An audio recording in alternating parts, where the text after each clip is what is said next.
paz do Senhor, irmãos. Vamos neste momento dedicar o nosso coração e a nossa atenção para tudo que o Senhor Jesus fez de promessas para nós. Ele, na sua Bíblia, disse que cuidaria de nós em todos os momentos. E é maravilhoso você ter a certeza que Deus, Ele não é homem para que minta. Então podemos descansar e confiar nele integralmente, completamente, sabendo que não vamos nos frustrar, pois Ele é um Deus fiel e que cumpre. Vamos nos apaixonar cada vez mais pela palavra dele para sentirmos essa segurança, porque quando lemos cada promessa que o Senhor tem na Bíblia, você vai tendo cada vez mais a certeza que o Senhor Jesus, Ele está conosco neste momento.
pode mudar, mas a palavra vai se cumprir.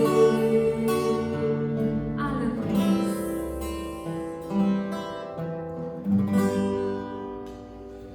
Deus é um Deus de aliança, Deus é um Deus de promessa, e Deus nunca vai falhar. A sua graça sempre estará disponível, e aquilo que Ele disse, aquilo que Ele falou, Ele sempre fará acontecer. Porque Deus não é um homem para que minta, e nem filho do homem para que se arrependa.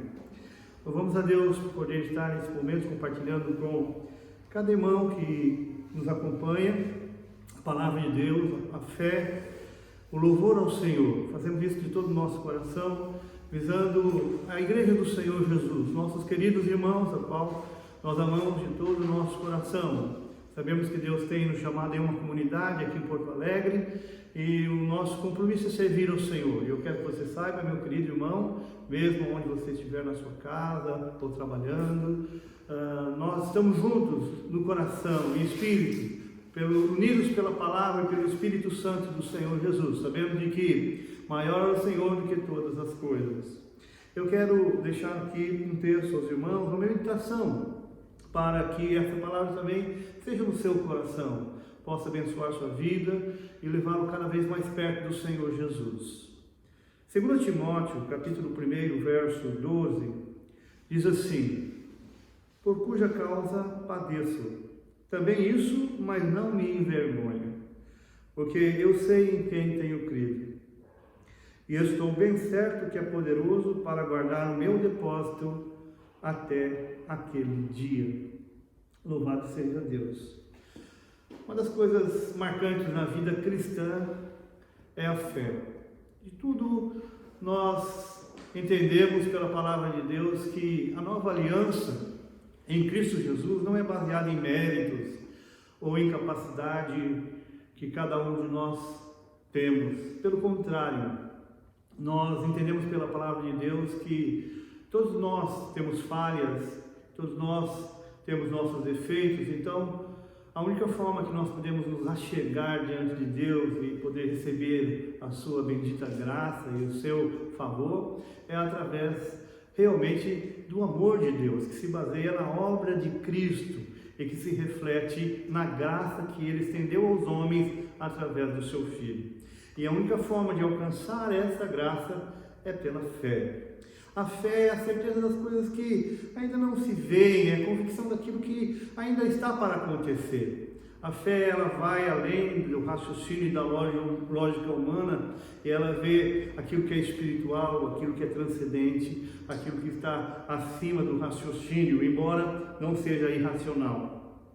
Mas é interessante que essa fé não é subjetiva, essa fé, ela não está sem base. Uma das coisas fantásticas da fé cristã é que ela está convicta em bases sólidas, em experiências claras, em situações em que dão ao cristão e a todos que abraçam a Jesus certeza, convicções, tranquilidade. É sobre isso que nós vemos esse texto, é sobre isso que eu quero deixar ao seu coração. A fé que nos tranquiliza, mesmo diante de qualquer circunstância. Paulo estava preso, Paulo estava no momento final da sua vida, mas ele aqui não transparece nenhuma preocupação, medo, angústia ou insegurança. Pelo contrário, a sua palavra fala bem claramente de segurança, de certeza, de estabilidade. Estou bem certo que Ele é poderoso, eu sei em quem tenho crido. Na verdade, a fé em Deus, ela deve partir deste princípio, porque é uma fé baseada em experiências sólidas, em uma palavra revelada, com uma série de confirmações, tanto na arqueologia como nas evidências e sinais que nós temos no longo da vida cristã, e até baseado também em questões do Antigo Testamento, que é a revelação progressiva de Deus. Mas quero deixar bem prático para você que nós cristãos precisamos trabalhar diante das nossas convicções. Essas convicções são base importante demais diante de qualquer circunstância. Paulo aqui diz duas questões, não é? Ele diz assim: por cuja causa padeço. Qual causa que ele estava sendo preso? Ele estava padecendo prisões e perseguições? Por pregar o Evangelho. Então ele sabia por que ele estava sofrendo. Interessante que tudo está baseado aqui em convicções, não é? Em certezas. Ele diz, eu sei por que eu estou preso. Eu estou preso por pregar o amor de Deus. Ele falou, isso não tem problema. Isso para mim não é questão de me envergonhar. Por isso não me envergonho. Ele não havia roubado ninguém, ele não havia feito nada errado, ele não tinha por que se envergonhar, ele tinha que se alegrar por ser ministro do Evangelho. Então ele diz, eu sei por que eu padeço e por isso não me envergonho.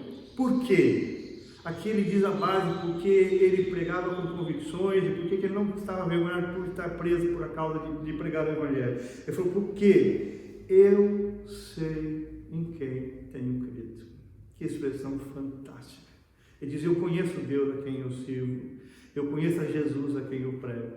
Eu não conheço algo simplesmente por impulso, eu não prego algo simplesmente por superstições, eu não prego Jesus simplesmente por comodidade, porque nem isso ele tinha, pelo contrário, ele sofreu perseguições por causa da sua fé. Ele diz, eu prego Jesus por uma questão, eu tenho convicção de quem ele é, eu sei quem ele é, eu sei, eu conheço quem eu creio, em quem eu creio e em quem eu prego. E eu tenho uma segunda convicção, eu também estou bem certo que ele guarda o meu depósito, o meu tesouro, a minha recompensa, até o dia final, até o momento em que eu receberei, até a ocasião em que eu estarei pegando o meu galardão. E tinha duas convicções claras, que inclusive sobre essas duas convicções é que ele pregava, sofria perseguições, mas nada disso o abalava, porque ele sabia a razão e o motivo de todas essas coisas. E nós cristãos do século XXI, nós temos convicções, sabemos em quem estamos crendo, sabemos porque vale a pena talvez passar por algumas lutas, privações ou algumas questões. Nós temos essas mesmas convicções. Na verdade, ainda que nossa vida cristã esteja baseada em fé, na fé, eu repito, isso não quer dizer que estamos baseados em algo subjetivo, em uma areia movediça. Não, não estamos. Estamos com nossos pés sobre a rocha, bem firmes e convictos. Essa convicção Jesus também demonstrou a necessidade para os seus apóstolos. Mateus 16 fala sobre isso, não é? Quando ele perguntou para os apóstolos dele, não é? O que dizem os homens quem eu sou? Ele queria fazer, na verdade, ele estava fazendo um levantamento de qual era aquilo que se falava e se pensava, mas principalmente os apóstolos, qual era o conceito que eles já haviam chegado sobre a pessoa de Jesus, sobre a sua pessoa. E então os apóstolos respondem ali, como você poderá olhar em Mateus 16, esse episódio vai estar bem discriminado, bem detalhado ali, não é? Mas eles dizem, diz que tu és Elias, um profeta, e dão algumas respostas. Mas Jesus exigindo ou pedindo aos apóstolos uma posição pessoal. Mas vocês, o que dizem? Quem eu sou para vocês? Essa questão é importante para Deus, porque isso define a nossa fé, isso define quem somos, isso nos faz mais do que religiosos, isso nos faz pessoas convictas. E a resposta de Pedro é muito conhecida e realmente ela serve para nós como base, e é aquilo que está em meu coração e com certeza também no coração de todo cristão que ama e conhece o Senhor, não é? Isto és o Cristo, o Filho de Deus vivo.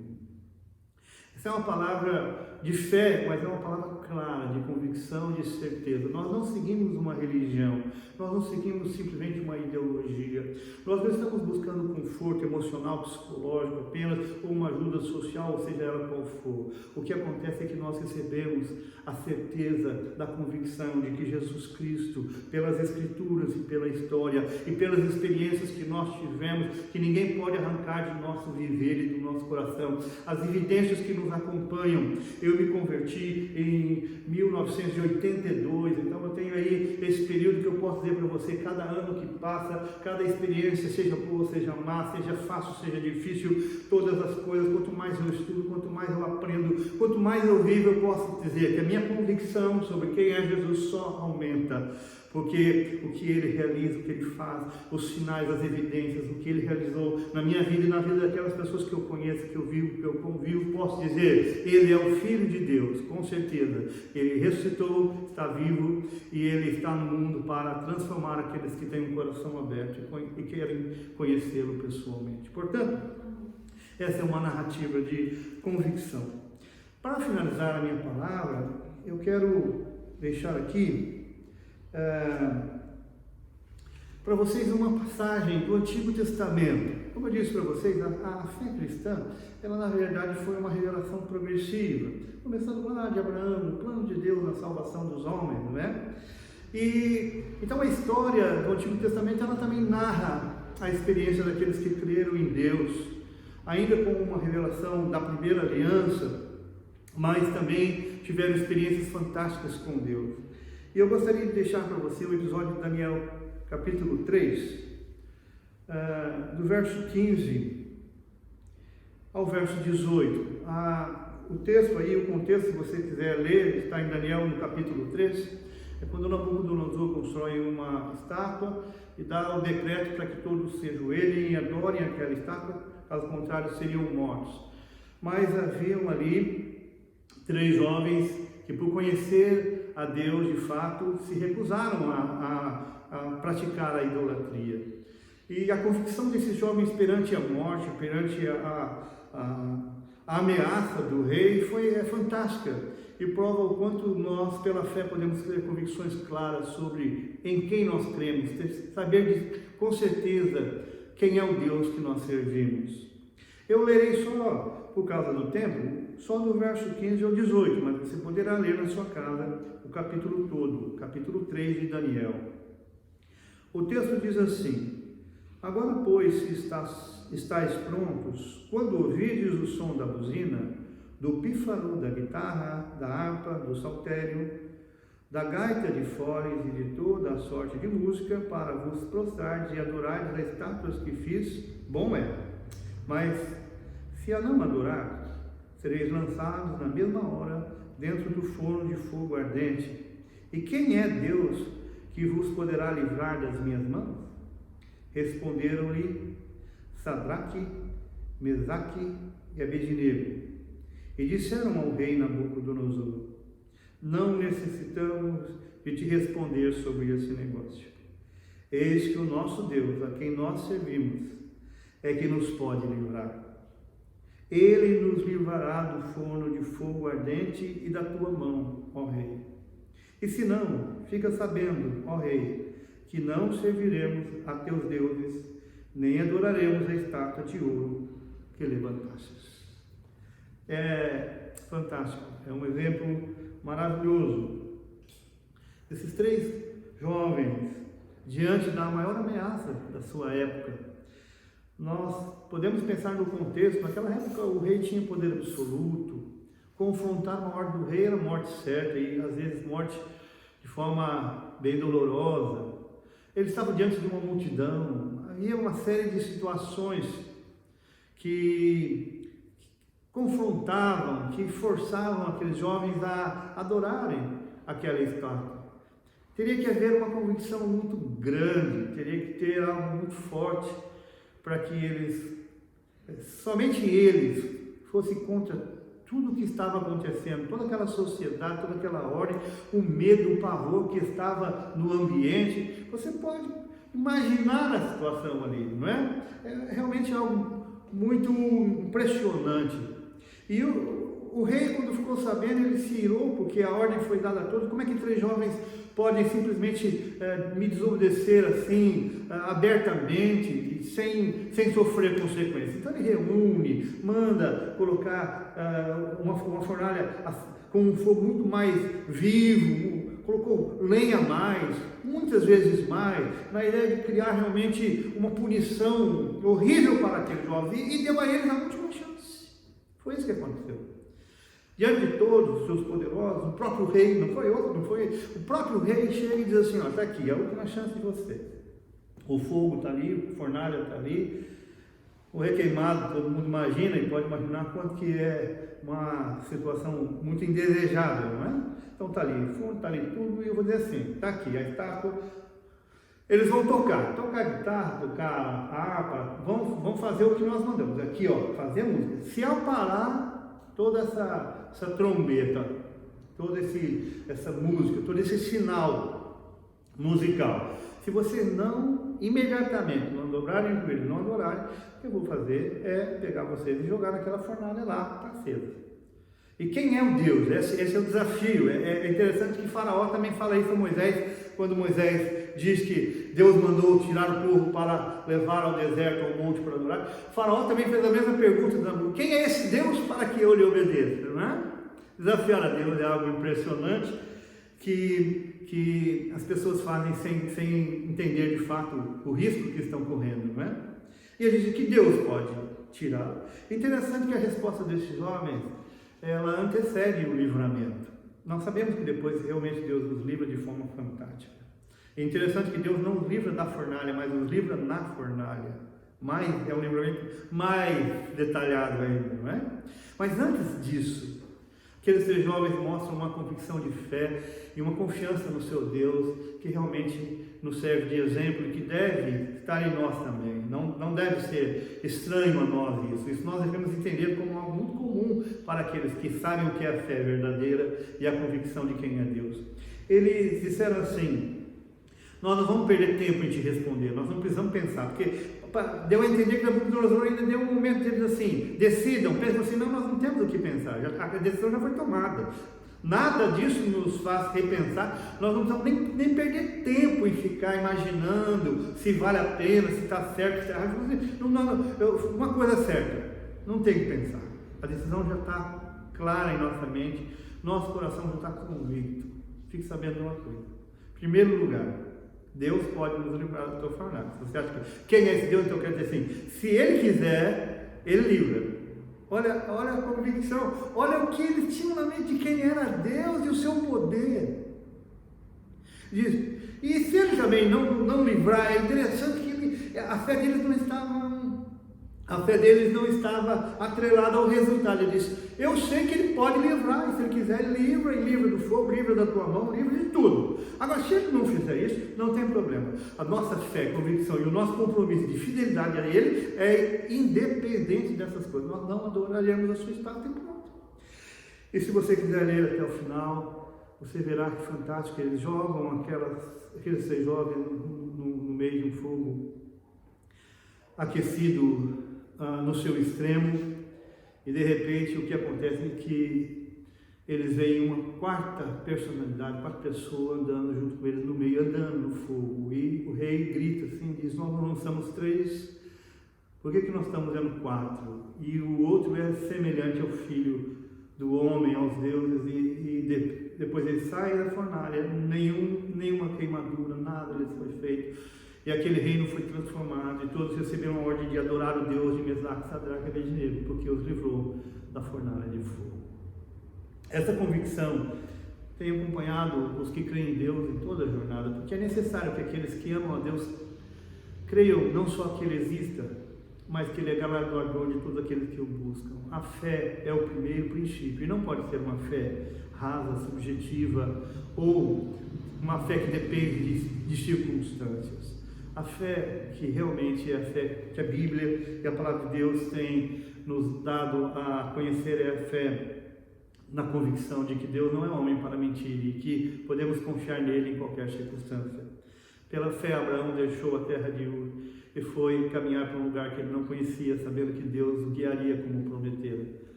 Pela fé, Davi enfrentou Golias, tendo a possibilidade mínima de, pelas suas forças, vencer um guerreiro muito mais forte e poderoso que ele, mas o venceu com uma pedra. Nós sabemos e poderíamos aqui passar alguns momentos falando de exemplos de pessoas que entenderam que a fé não é somente uma leve convicção, a fé é a certeza de que Deus é poderoso e Ele não mente, e Ele é fiel para aqueles que o buscam de todo o coração. Que você e eu, no século XXI, dependendo de qualquer circunstância que nós passarmos, nós possamos viver a fé em Deus, a verdadeira, única na verdade, e possamos dizer, como o apóstolo Paulo disse, mesmo diante da cadeia, e mesmo diante da ameaça da morte: eu sei em quem tenho crido, eu conheço. A minha fé não é uma fé subjetiva. Eu sei, eu conheço Deus em quem eu creio, e eu tenho certeza que Ele é poderoso para guardar o meu depósito até o dia final. Amém. Vamos orar? Muito obrigado, meu Deus, porque pela Tua Palavra e pelas experiências que o Senhor tem nos dado, nós podemos seguir o exemplo dos grandes homens que Te conheceram de perto e que não Te negaram diante das mais difíceis circunstâncias. Obrigado, Senhor, porque nós podemos seguir o exemplo dessas pessoas que, ao crerem no Senhor, não titubearam, não hesitaram e não voltaram atrás diante das maiores ameaças que o mundo poderia lhes fornecer, porque eles sabiam, conheciam quem Tu és e o que Tu podes fazer e o que Tu fazes àqueles a quem Tu amas, a quem Tu chamas, àqueles a quem Tu revela a Tua palavra. Pai, em nome de Jesus, levante no século XXI vidas com fé concreta, fé que realmente pode vencer toda e qualquer dificuldade. Fortalece nosso coração, que a Tua palavra nos leve a fazer como esses homens, a proclamar o Teu grande amor e a conhecer o Evangelho que nós pregamos. Assim, eu oro por todos os irmãos que me ouvem, que me acompanham, em sua casa ou no trabalho, onde ele estiver, que esse irmão que me ouve, essa família que me ouve nesta ocasião, possa ser abençoada pela Tua palavra e que o Senhor acrescente em seus corações fé, esperança e convicção de quem Tu és e o que Tu fazes por Teu povo. Aceita a nossa gratidão, em nome de Jesus. Deus te abençoe, um beijo no coração.